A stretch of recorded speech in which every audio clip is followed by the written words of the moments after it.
All right and welcome to all. देखिए, बहुत दिनों से लक्ष्मीकांत के लेक्चर नहीं आ रहे थे, बट अब हम कंटिन्यू करने वाले हैं। कुछ प्रोजेक्ट और कुछ हेल्थ इश्यूज थे, इस बेसिस पे। नाउ आर्टिकल 18 तक, फंडामेंटल राइट तक हम कर चुके हैं। आज है हम पूरा डिस्कशन करेंगे आर्टिकल 19 को, जो कि है राइट टू फ्रीडम।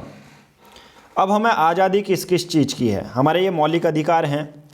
तो right to freedom under article 19 आता है, हमारे संविधान में दिया गया है। ये 6 ऐसे अधिकारों को हमें देता है जिसकी हमें आज़ादी है। यानी कि पहले 6 को एक एक करके पढ़ते हैं, फिर उसके बाद जो जो इम्पोर्टेंट डिटेल में डिस्कशन किया जाएगा या डिटेल में जिसके बारे में ज़्यादा जानना है वो हम पढ़ेंगे। सबसे पहले नॉर्मल स्टार्ट में इंट्रो पार्ट पढ़ लीजिए कि किस किस चीज़ की आज़ादी है। Right to freedom of speech and expression, हम कुछ भी बोलने की, कुछ भी एक्सप्रेस करने की आज़ादी है। Right to assemble peacefully and without arms, यानी कि आप असेंबल हो सकते हो, 5-6 का ग्रुप बना सकते हो बट बिना आर्म्स के। एसोसिएशन आप बना सकते हो, यूनियन आप बना सकते हो, कोऑपरेटिव सोसाइटी आप बना सकते हो। ये 97th कॉन्स्टिट्यूशनल अमेंडमेंट एक्ट में ऐड किया गया था। अब ये कोऑपरेटिव सोसाइटीज़ क्या होती हैं ये हम बाद में डिस्कस करेंगे।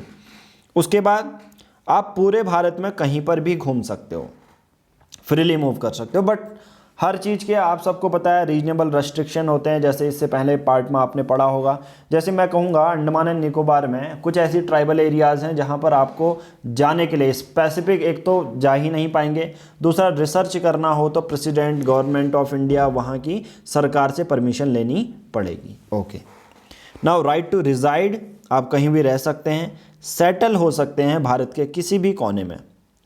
Right to practise any profession, आप कोई भी अपना जो प्रोफेशन है, कोई भी ऑक्यूपेशन कर सकते हैं, ट्रेड कर सकते हैं और बिजनेस कर सकते हैं। ये तो आपका राइट टू फ्रीडम आपने ऊपर देख लिया। बट बहुत सारे ऐसे राइट्स होते हैं, जो ऐसे अधिकार होते हैं जो आपको जानने जरूरी हैं, और इनके बारे में अभी डिटेल में डिस्कस करेंगे। तो आर्टिकल 19 ओवरऑल आप ये समझ सकते हैं कि राइट टू फ्रीडम आपकी आज़ादी के जो मौलिक अधिकार हैं, आप कहीं पर भी घूम सकते हैं, ये सब प्रोवाइड करवाता है हमारा भारत सरकार का जो हमारा संविधान लिखा गया है वो। ओके, कॉन्स्टिट्यूशन में है ये, ठीक है, आर्टिकल 19 में। बट नाउ अभी आप देख रहे हैं ये वीडियो 14 नवंबर से पहले, दिवाली से पहले, तो 50% डिस्काउंट है हमारे पीआर पब्लिकेशन के पेड कोर्सेज में, जहां पर ईयरली सब्सक्रिप्शन का जो 500 का था वो आपको 349 रुपीज़ का मिलेगा। एनसीईआरटी चैप्टर वाइज जो टेस्ट होते हैं वो आपको मिल जाएंगे, यूपीएससी के लिए फ्रेम किए गए हैं। 25,000 से ज़्यादा क्वेश्चन हैं तो 349 रुपीज़ के मिल जाएंगे। अगर कॉम्बाइंड आप लेते हैं तो 649, पहले इसका प्राइसेस 1,000 से ज़्यादा थे। लेना बहुत सिंपल है, दिए गए नंबर पर गूगल पे, फ़ोन पे कर सकते हैं। हम आपको फिर ऑफलाइन पीडीएफ और मटेरियल शेयर करेंगे अपने प्राइवेट ग्रुप में ऐड करके। इंस्टा मोजो के लिंक से भी आप ले सकते हैं। नाउ हम देखते हैं, इनिशियल में आर्टिकल 19 में 6 राइट नहीं थे, अभी तो 6 राइट हैं। इनिशियल में आर्टिकल जो 19 है उस पर 7 राइट थे, हमारे 7 राइट थे, ठीक है। उस पर आप सबको पता है राइट टू जो प्रॉपर्टी है, यानी कि प्रॉपर्टी को एक्वायर करना, होल्ड करना, डिस्पोज करना, ये पहले हमारा फंडामेंटल राइट था, अब इसको लीगल राइट बना दिया गया है, ठीक है। ये 44th अमेंडमेंट एक्ट 1978 के बेसिस पर डिलीट कर दिया गया, ठीक है। ओरिजिनली हमारे पास 7 राइट थे, अभी इनिशियल में जो शुरुआत में ओरिजिनली 7 राइट थे, अभी प्रेजेंट में 6 राइट है। तो जो प्रॉपर्टी को एक्वायर करना है वो 44th अमेंडमेंट एक्ट 1978 के बेसिस पर डिलीट कर दिया गया। ओके, नाउ दूसरा आपको क्या जानना है, जितने भी 6 राइट हैं ये प्रीलिम्स के लिए याद रखना, और याद रखो जब मैं ये पढ़ा रहा हूँ तो आपको सामने प्रीलिम्स यूपीएससी जो लक्ष्मीकांत की बुक है वो भी सामने रखनी है। अब ये 6 राइट हैं, तो जनरली आपको करना क्या होता है कि जो ये 6 राइट हैं हमें प्रोटेक्शन देते हैं, या हम 6 राइट की ये डिमांड करते हैं स्टेट के अगेंस्ट, यानी कि स्टेट हमें ये राइट प्रोवाइड करता है। हम किसी एक प्राइवेट इंडिविजुअल की बेसिस पर, सपोज मान के चलो किसी प्राइवेट इंडिविजुअल का ये एरिया है, कोई भी एरिया हो सकता है, गुजरात, महाराष्ट्र, कहीं पर भी, सपोज उसका पूरा ये उसने ख़रीदा हुआ, तो हम ये नहीं कह सकते कि हम उसके एरिया में कुछ भी बोल सकते हैं या एसोसिएशन बना सकते हैं या उसकी टेरिटरी में मूव कर सकते हैं। विद इन द टेरिटरी आप मूव कर सकते हो, बट ये राइट प्रोटेक्ट है against only state, not private individual के बेसिस पर नहीं। सपोज मान के चलो मुकेश अंबानी है, मुकेश अंबानी का ये पूरा एरिया है, लैंड है, तो इसके बेसिस पे हम इनकी जगह पर जो ये प्राइवेट इंडिविजुअल हैं इनके बेसिस पे हमारे वो राइट एप्लीकेबल नहीं होंगे। ओके, ये भी याद रखना। और दूसरा आपको ये भी याद रखना है जो स्टेट है उस रीजनेबल रेस्ट्रिक्शन इम्पोज कर सकता है हर एक राइट में, ठीक है, हर एक राइट में रीजनेबल रेस्ट्रिक्शन इम्पोज कर सकता है। अब हम एक एक करके पढ़ेंगे कौन कौन से रीजनेबल रेस्ट्रिक्शन हो सकते हैं सब, बट उससे पहले these rights are available only to the citizen and to the shareholder of a company but not to foreigners और लीगल पर्सन लाइक कंपनी या कॉरपोरेशन। प्रीलिम्स का फैक्ट एक याद रखना है, जो भी ये अधिकार हैं अवेलेबल ओनली टू सिटीजन्स या शेयर होल्डर, कंपनी के शेयर होल्डर हैं उनके लिए, फॉरेनर्स के लिए नहीं होगा। हाँ, फॉरेनर्स ऐसा नहीं हो सकता। बहुत लॉजिकल भी सोचो ना, जर्मनी का, यूरोप का कोई बंदा है तो वो किसी एक जगह पर एक ही राइट से समझ जाओ कि क्या वो किसी एक दूसरी जगह पर जो है सेटल हो सकता है? नहीं, आपका होगा आंसर नहीं हो सकता है सेटल, ठीक है। तो इस आंसर के बेसिस पर आप कह सकते हैं कि ये सिर्फ सिटीजन्स को लिए एप्लीकेबल होगा, ना कि फॉरेनर्स के लिए एप्लीकेबल नहीं होगा। ओके, तो इतना सब पता चल गया। नाउ अब कुछ एक एक करके कुछ रीजनेबल रेस्ट्रिक्शन भी कर लेते हैं। सबसे पहले freedom of speech and expression. Speech and expression में कौन कौन से रेस्ट्रिक्शन हो सकते हैं? अगर मैं बात करूं, सबसे पहले इसका मतलब होता क्या है? इसका मतलब बहुत सिंपल है कि आपके पास जितने भी भारतीय नागरिक हैं ना, उनके पास आज़ादी होती है कि वो अपने व्यूज़ को एक्सप्रेस करें, ओपिनियन, बिलीव, कन्विक्शन बता सकें, वो बोल सकें, लिख सकें, प्रिंट करवा सकें, पिक्चर कर सकते हैं। तो इसका मतलब होता है freedom of speech and expression. जो भी वो सोच रहे हैं वो चीज़ वो बोल सकते हैं। ओके, नाउ यहाँ पर ये भी देखने को मिलता है कि freedom of speech and expression में और ज़्यादा डिटेल में इसको सुप्रीम कोर्ट ने हमारी बताया है कि एक freedom of speech and expression क्या हो सकता है। तो सबसे पहले अपने व्यूज़ को प्रोपोगेट करना, जो भी आप व्यूज़ हैं, अपना ओपिनियन है वो किसी से शेयर कर सकते हैं, किसी को बता सकते हैं। फ्रीडम ऑफ प्रेस है, आप प्रेस में कुछ भी छाप सकते हैं। कॉमर्शियल एडवर्टाइजमेंट कुछ भी कर सकते हैं, जैसे अभी बहुत सारे एडवर्टाइज आपको देखने को मिलते हैं तो वो कॉमर्शियल, जैसे टूथपेस्ट का ऐड है तो ये कॉमर्शियली एडवर्टाइजमेंट आप कुछ भी तरीके के ऐड कर सकते हैं।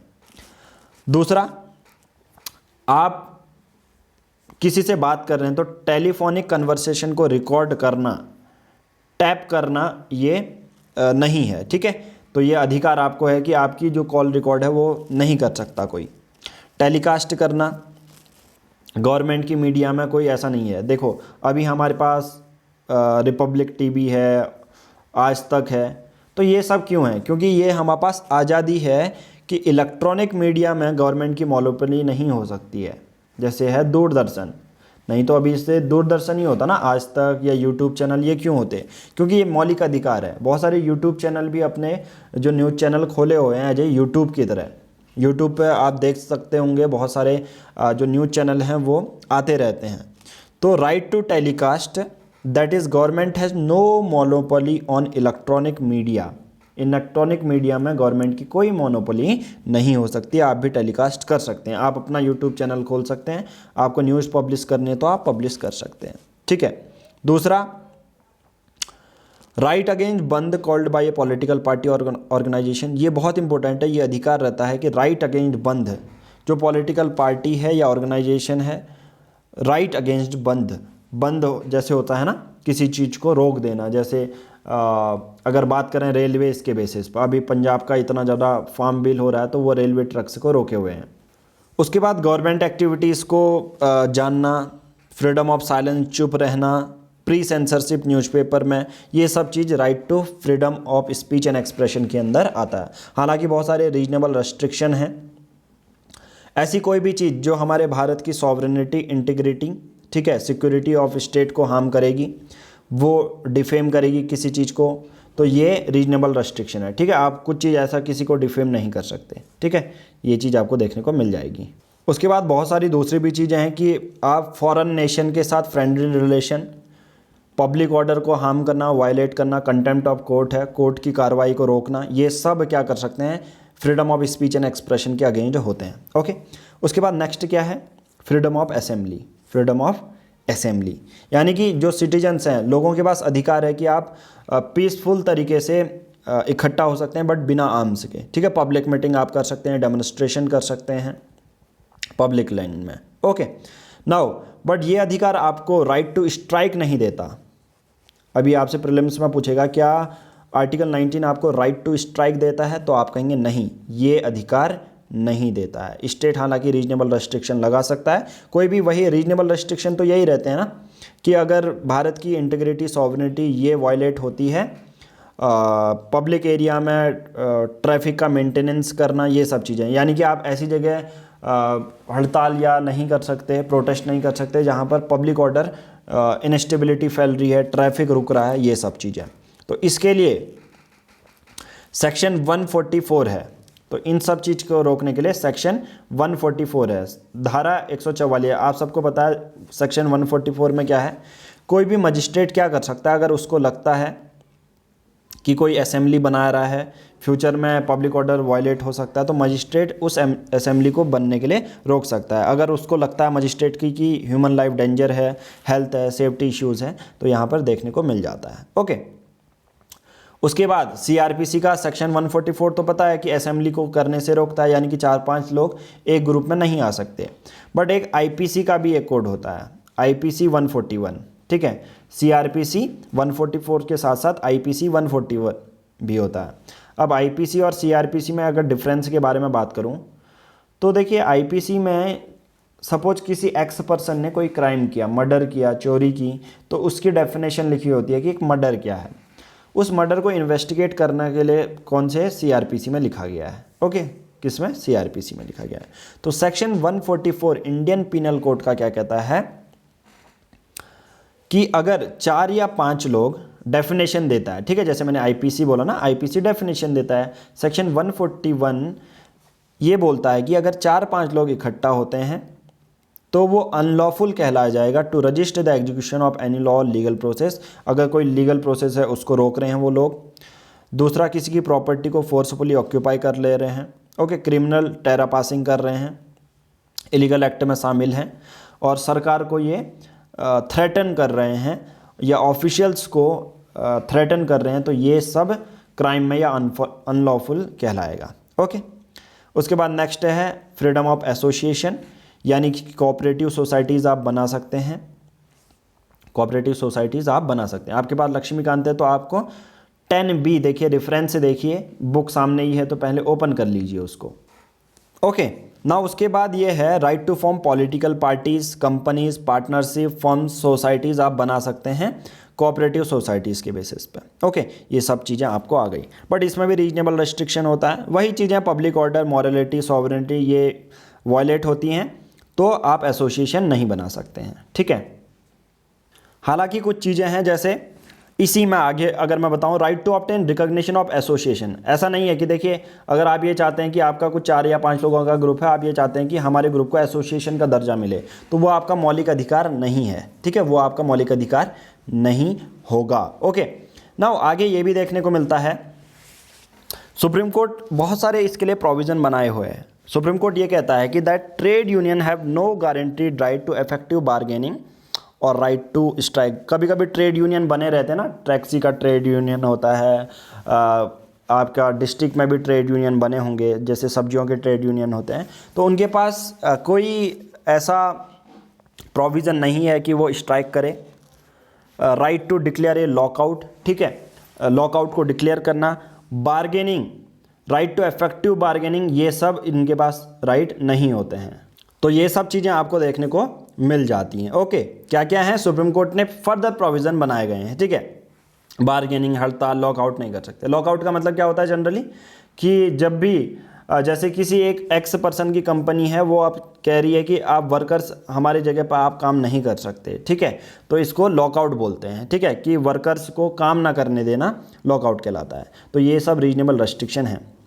उसके बाद है freedom of movement. Freedom of movement तो आप सबको पता है, आप भारत के किसी भी हिस्से में जा सकते हो, नेशनल फीलिंग इससे इम्प्रूव होती है, बढ़ती है। बट बहुत जगह ऐसी होती है जहाँ पर रीजनेबल रेस्ट्रिक्शन है। जैसे मैंने बोला, बहुत ज़्यादा जो आउटसाइडर हैं वो ट्राइबल एरियाज़ में नहीं जा सकते, क्योंकि उनका डिस्टिंक्टिव कल्चर होता है, अलग कल्चर होता है, तो उसको प्रिजर्व करने के लिए बहुत जगह जो ह्यूमन होते हैं पॉल्यूशन फैलाते हैं, एक्सप्लॉयटेशन करते हैं, उस सब चीज़ों का ये सब रीजनेबल रेस्ट्रिक्शन में आता है। उसके बाद कुछ रीजनेबल रेस्ट्रिक्शन सुप्रीम कोर्ट ने भी बताए हैं, ये संविधान में मेंशन नहीं है, बट सुप्रीम कोर्ट ने बताया कि जो प्रोस्टिट्यूट होते हैं वो पब्लिक हेल्थ के कंसर्न के बेसिस पर, क्योंकि जो प्रोस्टिट्यूट होते हैं बहुत पॉसिबल रीजन है कि उनको HIV एड्स हो सकता है, तो उनको पब्लिक हेल्थ के बेसिस पर ऐसा कहीं पर भी घूमने का जो है मौलिक अधिकार नहीं है, पब्लिक इंटरेस्ट में, पब्लिक मोरल्स में। ओके। दूसरा, बॉम्बे हाई कोर्ट तो ये भी कहते हैं कि जो पर्सन एड्स से अफेक्टेड है उसको भी ज़्यादा मूवमेंट करने का रीजनेबल रेस्ट्रिक्शन लगाया होता है उसमें। ओके। अब कुछ प्रीलिम्स के जो बातें हैं बहुत ज़्यादा इंपॉर्टेंट है प्रीलिम्स के लिए, क्या है कि दो चीज़ें हैं। अगर कभी भी क्या होता है, दो हैं चीज़ें, ठीक है, कि फ्रीडम ऑफ मूवमेंट के दो डायमेंशन हैं, एक है इंटरनल, एक है एक्सटर्नल। इंटरनल का मतलब क्या होता है कि आप क्या कंट्री के अंदर मूव कर रहे हैं, एक्सटर्नल इंडिया से बाहर जा रहे हैं। ओके, दो चीज़ें हैं। इंटरनल का मतलब होता है right to move inside the country, आप कंट्री के अंदर ही घूम रहे हैं। एक्सटर्नल का मतलब होता है कंट्री के बाहर अब जा रहे हैं। ओके। नाउ आर्टिकल 19 सिर्फ पहले डायमेंशन को कवर करता है, मतलब ये वाला पहला डायमेंशन है, ठीक है। मैं क्या कह रहा हूँ आपसे, साथ साथ में लक्ष्मीकांत भी चलते रहो, मैं एक भी पॉइंट को स्किप नहीं कर रहा हूँ, मैं ज़्यादा से ज़्यादा ये सोच रहा हूँ कि आपको हर एक पॉइंट कवर हो जाए। तो यहाँ पर क्या होगा, आर्टिकल 19 सिर्फ आप इंडिया के अंदर मूवमेंट करते हो उसको ही प्रोटेक्शन देता है। ओके। जो ये वाला है कि आप यहाँ से अमेरिका, रशिया, ब्राज़ील अब जाते हो, तो ये आर्टिकल 29 के अंदर आता है, 21, आर्टिकल 21 के अंदर यहाँ पर आता है, right to life and personal liberty. Okay. तो अगर इंडिया के अंदर घूमना है तो आर्टिकल 19 के अंदर आएगा, आप कहीं बाहर जाते हो तो आर्टिकल 21 इसको कवर अप करता है। नाउ नेक्स्ट है फ्रीडम ऑफ रेजिडेंस। आप कहीं भी रह सकते हैं, टेम्पररी भी आप रह सकते हैं कि घूमने गए गोवा में एक महीना बिता के आए। एक होता है डोमिसाइल, जहाँ का आपका सर्टिफिकेट है, जहाँ पर आप रहते हैं, ठीक है, जहाँ पर आप परमानेंटली रहते हैं, आपका घर है। ओके। बट इस पर भी रीजनेबल रेस्ट्रिक्शन होते हैं, इस पर भी रीजनेबल रेस्ट्रिक्शन लगा सकता है। जैसे ट्राइबल एरियाज़ में घुस के आप अपना घर नहीं बना सकते, है ना, कि उनके साथ रहना है, मुझे पसंद है, ऐसा नहीं। दूसरा, सुप्रीम कोर्ट ने फर्दर प्रोस्टिट्यूट्स के लिए या हैबिचुअल ऑफेंडर्स के लिए जो बार बार क्राइम करते हैं उनके लिए भी कुछ रीजनेबल रेस्ट्रिक्शन लगाए हैं कि आप इस जगह पर नहीं रह सकते हैं। ओके। तो राइट टू मूवमेंट ये भी देखने को मिलता है कि राइट टू रेजिडेंस आप कहीं भी रहते हैं, बट रीजनेबल रेस्ट्रिक्शन होते हैं। ओके। लास्ट में आपको बताऊंगा फ्रीडम ऑफ प्रोफेशन, यानी कि आप किसी भी ऑक्यूपेशन, ट्रेड, बिजनेस ये कैरी आउट कर सकते हो, बट इस पर भी कुछ रेस्ट्रिक्शन है। रीजनेबल रेस्ट्रिक्शन हर उसमें, कोई भी ऐसा फंडामेंटल राइट एब्सोल्यूट नहीं है, ये याद रखना। स्टेट एम्पावर है, स्टेट के पास ये पावर रहती है कि बहुत सी नौकरियों के लिए वो टेक्निकल क्वालिफिकेशन जज कर सकता है। यानी कि ऐसा नहीं है ना यार, कोई कारपेंटर है तो वो IT जॉब करे, चलो जो IT जॉब तो चलो कर सकता है स्किल्स के बेसिस पे। कोई कारपेंटर है वो सिंपल सी बात है एज ए सर्जन की तरह काम नहीं कर सकता, है ना। सर्जन के लिए उसको डॉक्यूमेंट दिखाने पड़ेंगे, अपना सर्टिफिकेट दिखाना पड़ेगा। Okay. Carry on by itself any trade, business, industry और service whether to the exclusion complete और पार्शियल सिटीजन और अदरवाइज। यहाँ पर ये देखने को मिलता है रीजनेबल रेस्ट्रिक्शन ये है कि आप कोई भी right to practise any profession, to carry any occupation, trade और बिजनेस, बट रीजनेबल रेस्ट्रिक्शन यही है कि बहुत सारी ऐसी पोस्ट होती हैं जिसमें आपको क्वालिफिकेशन की ज़रूरत होती है। ओके। जैसे डॉक्टर है, आप डॉक्टर नहीं बन सकते ना जब तक आपने डिग्री नहीं ली है। दूसरा, एक और चीज़ होती है राइट डज नॉट इंक्लूड। अब इसमें देखने को मिलता है कि बहुत सारे जो स्टेट होते हैं अपने बिजनेसेस करते हैं, जैसे गवर्नमेंट है जिसको लगता है कि सरकार को हमारी मोनोपोली होनी चाहिए, जैसे रेलवेज है, डिफेंस है, तो इस पर कोई रेस्ट्रिक्शन नहीं उठा सकता कि हाँ हमें भी इसके अंदर आना है। तो कोई भी आप ऑब्जेक्शन नहीं उठा सकते हो स्टेट के अंदर, अगर स्टेट कोई ट्रेड बिजनेस कर रहा है, इधर चाहे मोनोपोली के बेसिस पर कर रहा है या सिटीजन को एक्सक्लूड कर रहा है, ठीक है। तो the state is not required to justify its monopoly. तो आप सरकार से ये नहीं कह सकते कि आप मोनोपोली बताओ डिफेंस में, क्योंकि जो भी चीज़ इंटरनल सिक्योरिटी से रिलेटेड है उस पर सरकार की मोनोपोली हो सकती है। दूसरा, स्टेट ये भी अधिकार आपको ये नहीं देता कि आप कोई भी बिजनेस करो, तो इसका मतलब ये नहीं है कि बच्चों की खरीद फरोख्त, महिलाओं की खरीद फरोख्त आप कर रहे हो, ड्रग्स आप बेच रहे हो, आप ऐसा बिजनेस नहीं कर सकते हो। इस पर स्टेट का पूरा अधिकार होता है कि आपको रेगुलेट कर सके। तो आई थिंक आर्टिकल 20 जो है वो हम नेक्स्ट एपिसोड में पढ़ेंगे, नेक्स्ट वीडियो में पढ़ेंगे। ये वाला जो पूरा वीडियो था वो आर्टिकल 19। आई थिंक आप सबको पूरा समझ में आया होगा रीजनेबल रेस्ट्रिक्शन क्या है और उसके साथ साथ कौन सी पावर दी जाती हैं। तो आज की इस वीडियो में इतना ही। Thank you.